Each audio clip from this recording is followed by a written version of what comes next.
I don't know if anyone around here's noticed, but here at Gaming for Ages, we love us some Sega. In fact, we're so into Sega that we followed them from the 8-bit days all the way through to their final console and have still purchased their hardware at even the slightest sniff of new goodies.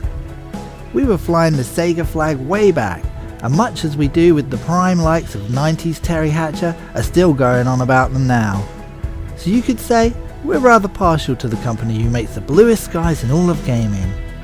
But as much as we loved them, at one point I was just as guilty as everyone else who flocked to the original PlayStation at the arrival of one particular game, Final Fantasy VII. You see, I stood strong all the way through Sony's opening salvo, eating up their barrages even as I was told by all and sundry that the Saturn sucked. And even as I heard people sing the praises of Ridge Racer, Tekken and Crash Bandicoot, which don't get me wrong, were all decent enough in their own right, I felt pretty assured in my console of choice through the likes of Sega Rally, Virtua Fighter 2 and Nights into Dreams. In fact, I remember going to Bedrell's house one day to find that he'd been lent a PlayStation and a batch of games containing those very titles.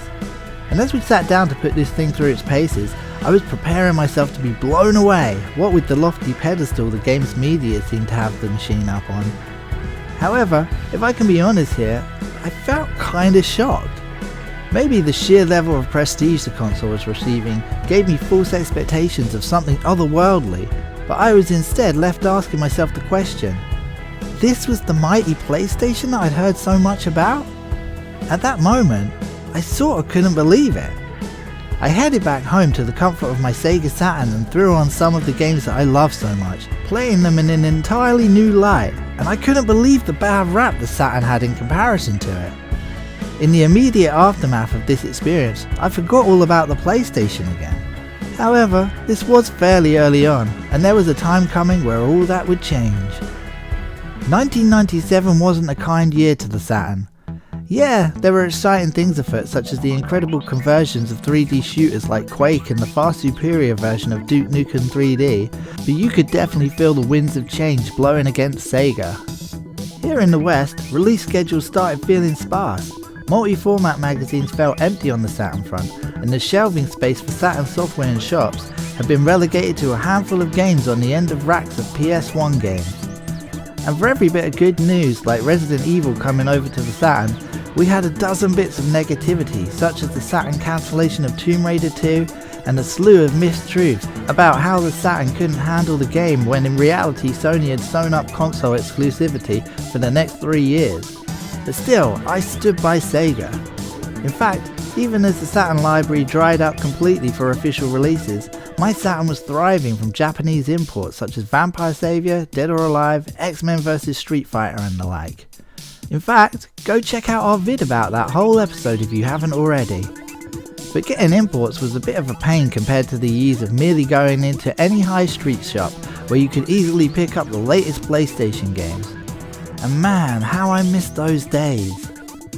And with every developer wanting a slice of the PlayStation pie, by the summer of 1997, I was starting to look over my shoulder at what was going on in PS1ville. Alas, it was then the release of Final Fantasy VII that proved to be the straw that broke the camel's back. I even remember skipping my English class at college just to go to town and pick up the console with a shiny new copy of Final Fantasy VII that just launched the previous week. I mean, I really couldn't stand that class anyway, so I was looking for a reason to not go. But if the teacher Steve ever asked about it, it was Final Fantasy's fault, not mine, okay? Anyway, the wait to get through the rest of the day was pretty torturous, and having to do a brief stint at my part-time job also slowed down the proceedings of getting home to play it, which was annoying. But eventually I did get home and set it up. And, as a die-hard Sega fan, don't misunderstand this moment. I felt like a wrong 'un. And in fact, I did take some solace in my disdain for the PlayStation controller, which absolutely sucked next to the Saturn Mark II pad. But I loved Final Fantasy VII. And don't get me wrong, I know it's not particularly cool to admit it, but it did become one of my favourite games of all time. And yeah, I know that Final Fantasy VI is supposed to be the best one, but man, I just can't shake the love for 7. I was right there in those hype days when people were tripping over themselves to play it and search out every conceivable secret, checking out Tifa and feeling like I've been cutting onions at the demise of you-know-who. Man, I even bought the figures, such was my love for the characters. And yet, I rode every bit of news through the years at the constant toying of fans with the Final Fantasy VII remake, all the way through PS2, PS3, and then finally many years later when we actually got it on PS4. For they are coming back. At last, the promise has been made.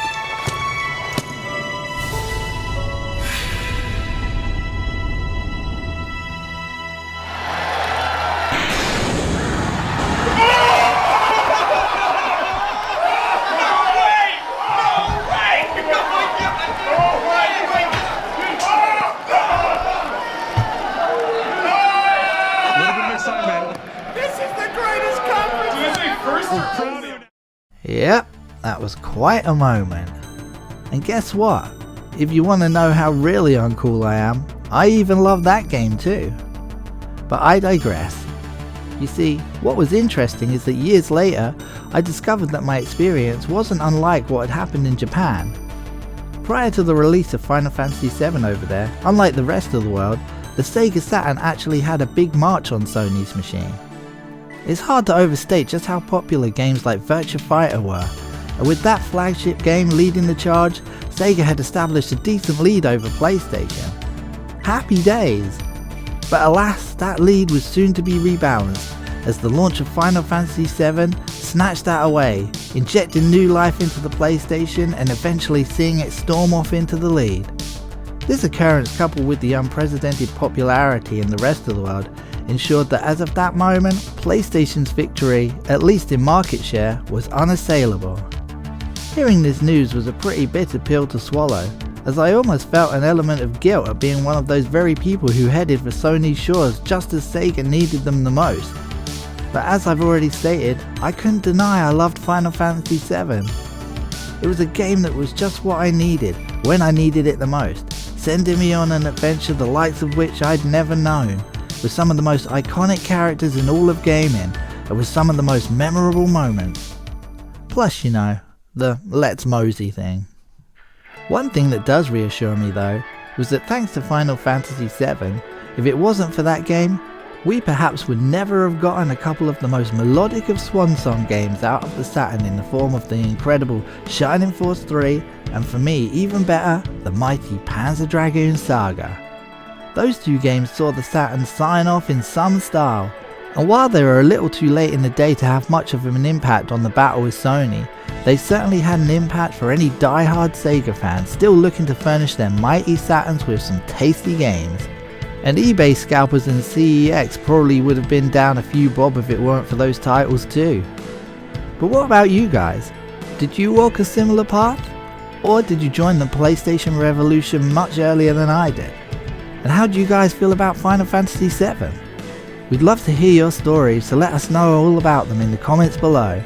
And as always, take it easy gaming guys and girls, and keep it locked here on Gaming for Ages for more retro goodness too. Laters.